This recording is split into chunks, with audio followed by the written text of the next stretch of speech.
Hello. Again, it tells us to take. Okay. Hello. What up, guys? Put it on you a little bit. All right. Hello. We getting ready to share the video Hello. so we can get some folks in the room. We're not gonna do. Oh gosh, that's weird. Okay. So we're sharing because it's caring, even though I don't know nobody named Sharon. Hi. I Hi. think that's me though, actually. Thanks for joining. All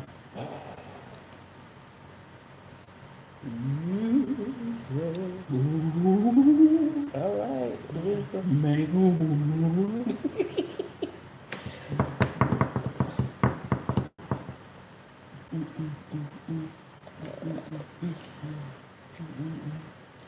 Come on, guys. All right. This everybody.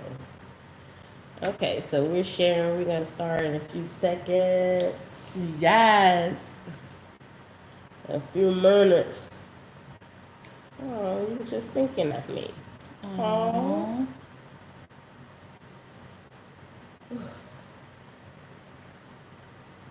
Oh, sorry, guys.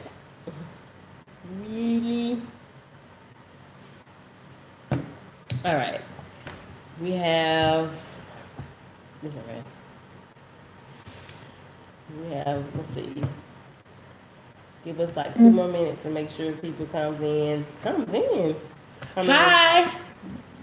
Well, there was somebody there. Can you see the comments? If you guys have any questions or comments, yeah. Okay.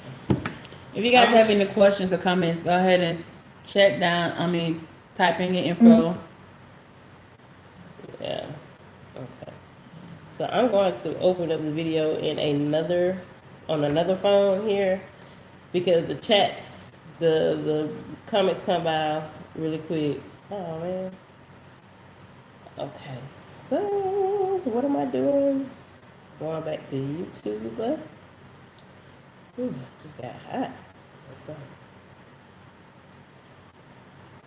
It's the sweetest thing. All right, you guys, give us 1 more minute. And we'll just go ahead and start the video. The video. The video. No, I can't find the video. I gotta put it down. The video. Chat. I mean, as a curvy vegan, let's test it out. Let's test it out. Hey. Hi. Hey. Hi, me. And mine is Crystal Peach. Yes, Crystal Peach. Crystal. Okay. So, we're gonna go ahead and get started. If you're watching this video on replay, thanks for watching. Thanks for watching. And we are actually picking up on our first video on single life.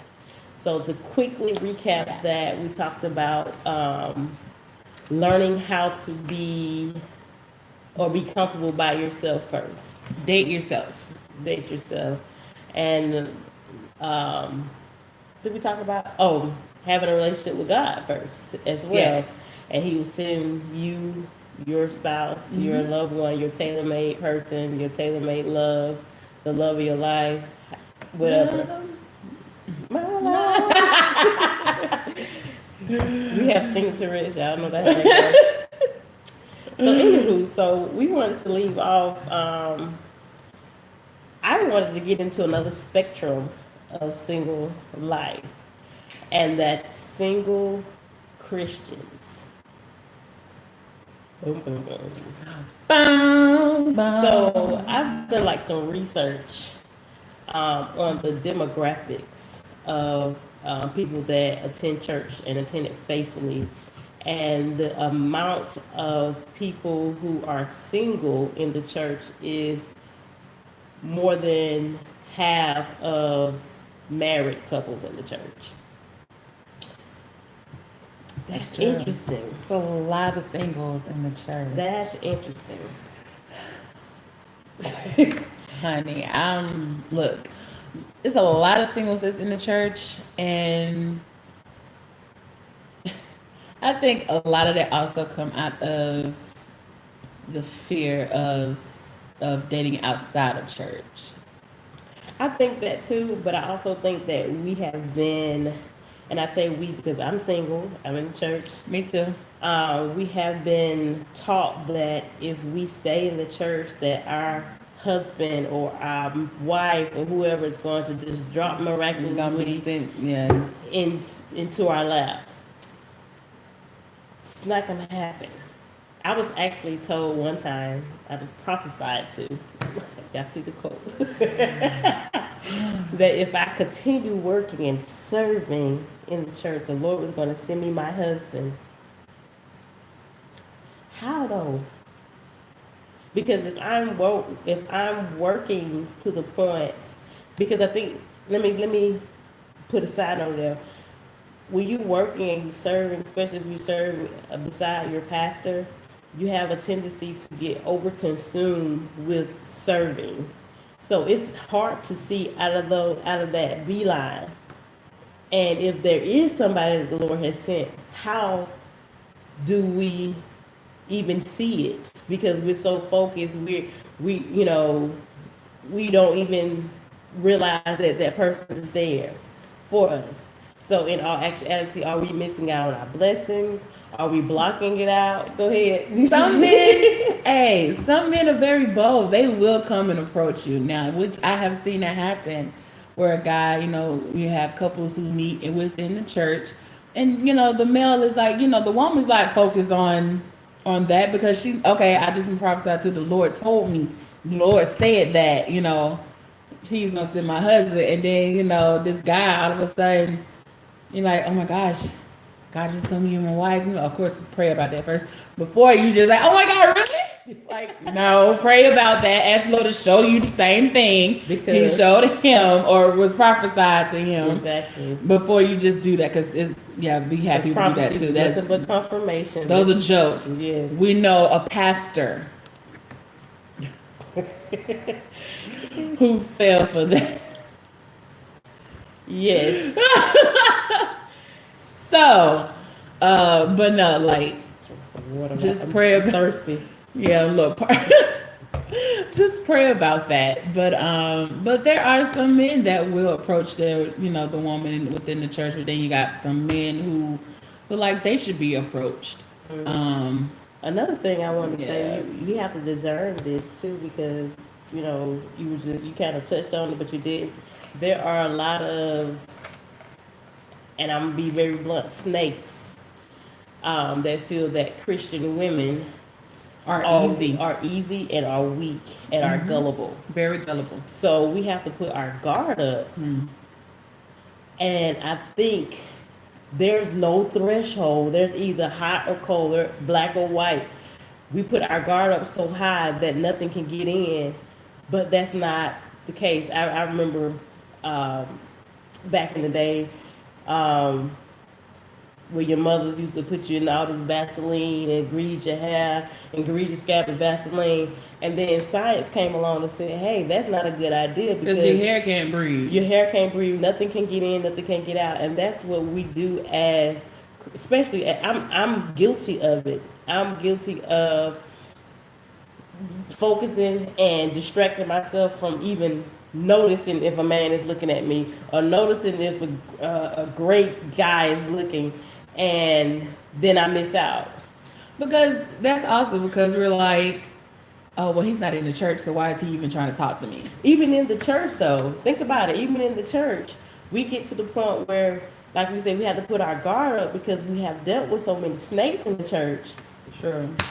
To the point where it's like we throw all of them one in the bag, in one basket. Everybody's the same. And where do we draw the line and say, okay, let me take my guard down? Because it seems like sometimes you take your guard down, then you get the snakes. All the snakes is like that little crack that all the snakes come in. Then that's where common sense and discernment come in. Like, you better listen to that thing that's telling you, or the God's voice telling you, don't do that. That's true. That's true. Don't talk, you gotta know what have I'm that saying, walk discernment. away. But then once you let that guard down, that doesn't mean that you just let yourself be completely gullible. Okay? You can be, because I know sometimes with your guard, it makes you hard. But once you let the guard down, it does make you Be a on my little, face. it'll make you a little tender. But then that's when you still keep that little bit of guard there, where it's like, I don't feel like something's right. I pick up something off of you. I'm gonna keep going. I seen a meme a couple of months back. It said, when a man tell you that he's spiritual, and you go for it, but demons are spirits too. So you have to be really careful. Listen, you better be able to pick them up. Fit, honey, like, so. Sometimes the demons even show themselves before you even actually see the person. That go back to what we were talking about last time. Just knowing see the red flags, knowing the Red signs. flags, run. But again, this does not mean as a woman or man of God, you cannot live. You cannot just, Go out date. and Go out. Be by yourself. Go to the movies. Go to a restaurant. Do you date you? That dating you also helps develop that, Confidence. that confidence within yourself, and also introduce to the person what you used to do for yourself. So then it's something that they either can help you continue, or you continue doing. Let them know, okay, this is something I do for myself. Every now and then, I may not be with you once or twice out of the month. I'm just wanting to be by myself. Until y'all get to that point where, okay, he's like, well, I don't like you being by yourself. I want to do it with you. Right. So, just develop that with each other, that understanding. I actually wrote a blog on this 6 months or so about. This is my opinion. I'm gonna ask you this question. Do you think that, especially single women, I don't know, I can't speak for a single man because I ain't never been a single man. I'm not a man. But as single women, do you think that we are taken advantage of as single women in the church? Are we taking advantage of what? Are we being taken advantage of, like, to the point where we have company? 1 minute. 1 minute. Go ahead, keep going. Okay. Yes. So, okay. So to her question, she said, "Do we feel like we've been taken advantage of as women in the church?"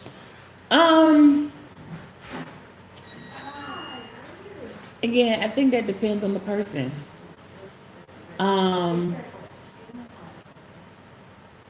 Honestly, like, it's kind of hard to answer. It depends on the person. Depends on the person. Hold on, we're gonna switch.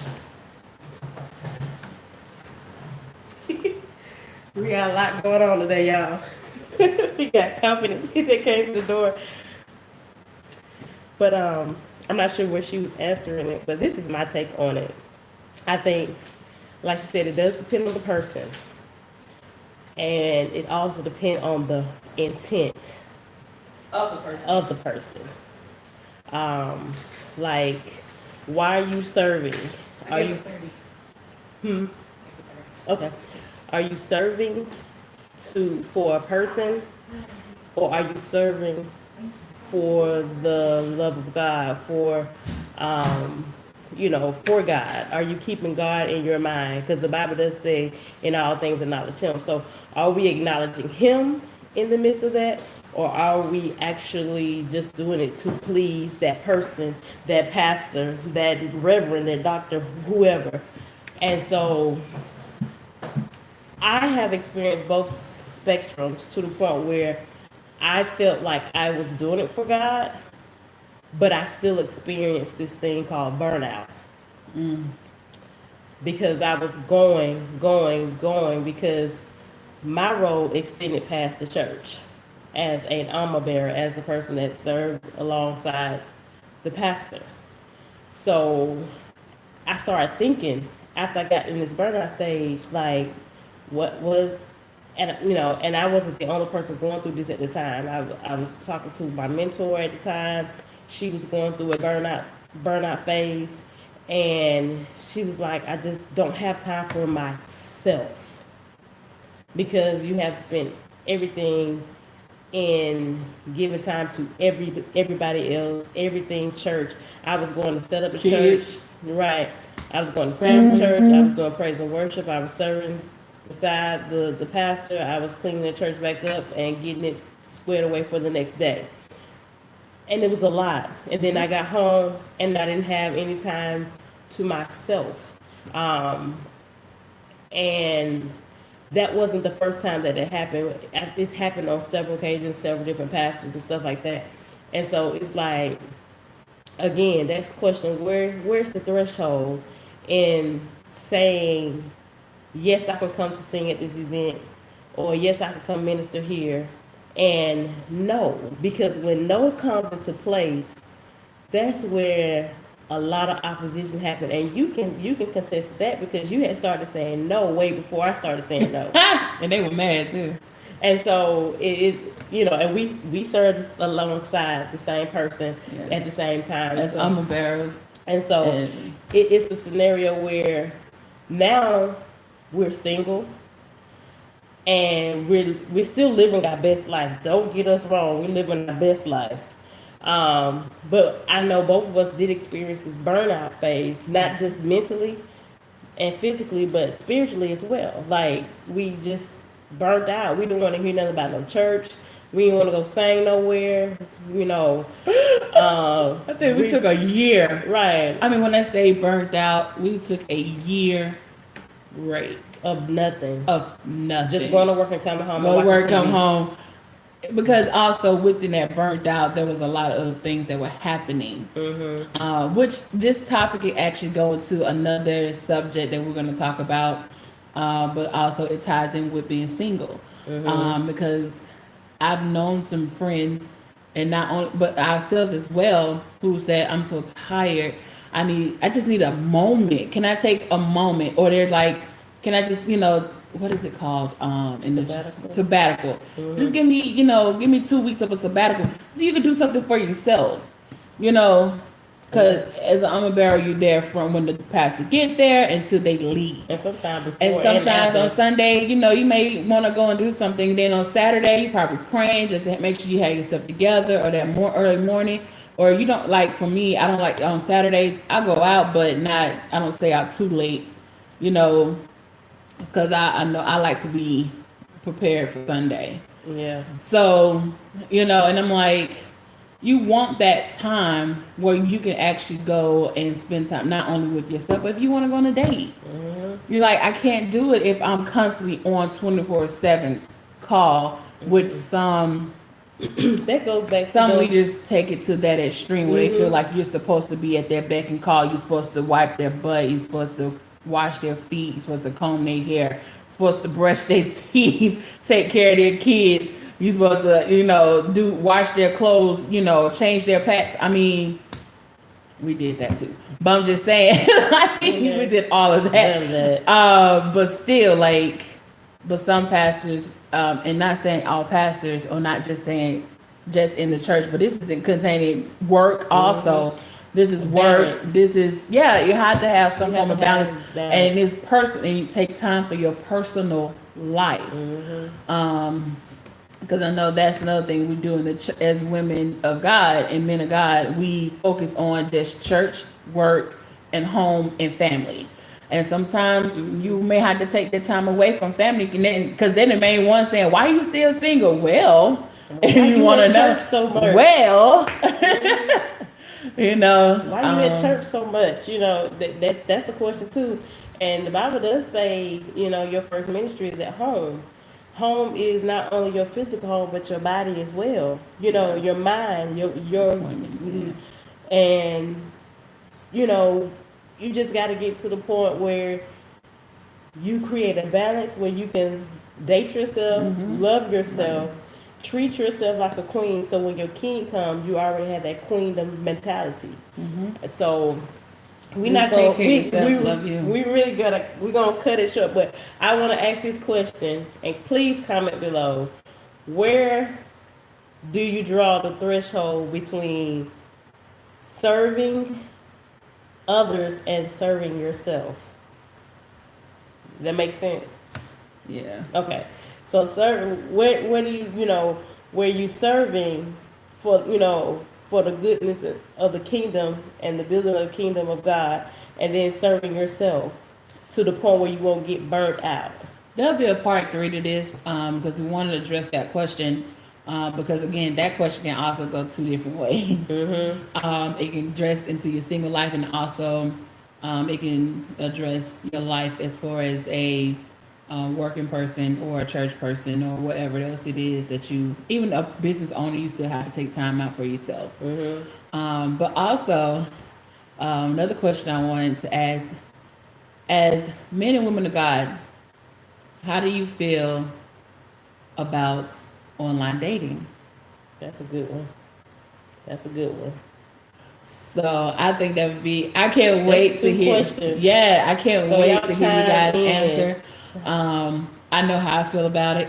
I know how I feel about it too. So we just wanted to make this a nice little video. We want to address a couple of things, and because speaking about single life can keep going on and on.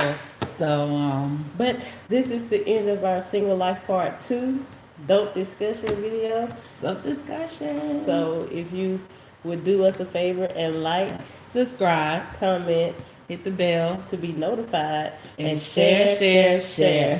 Peace. Peace.